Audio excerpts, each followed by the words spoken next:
that's one of the things I started to learn about more is like, how is food actually grown? Like, where is this food actually coming from?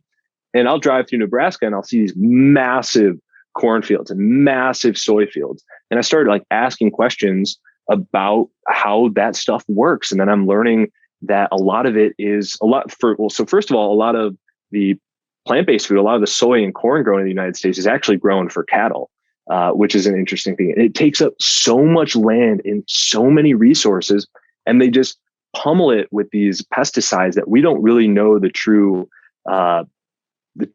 result of what could happen if we're spraying so many pesticides on this incredible soil that has so much micronutrients, but now we're destroying and killing it. And we're learning that we can't repurpose the soil after we destroy it. So I start to like learn, you start to like learn these things, and it starts to trigger a lot of emotions around food, because this is also what everybody is eating. So that was like a huge trigger for me. So it sent me again on one of these like explorative journeys.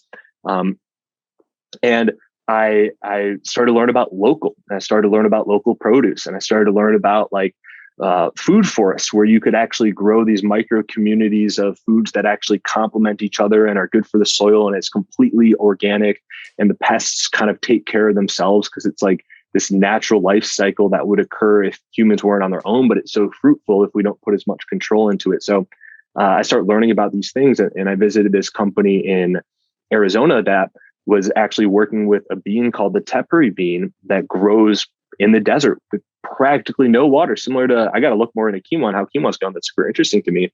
This bean, again, grows in the desert. It is so resilient, and there's a lot of good reasons for that, because water is one of the most used up resources by farmers. So if we could use less water, we can grow more crops more efficiently. That's a huge plus.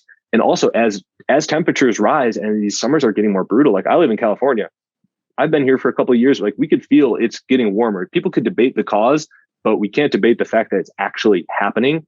So we need things that could be resilient. We need the tepary bean that could actually grow in a desert. So if temperatures rise, we can grow it in more places, and we're actually prepared for those moments. So that's something that I learned, and that's something that I care so much about. So now when I buy food, I'm like thinking, like, what is the life cycle of this food? Like, where did this actually come from?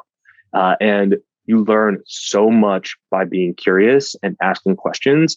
And you learn so much about like really thinking about your food. But also, the United States does such a good job of covering up. So it's unfortunate that you kind of got to do a lot of your own research.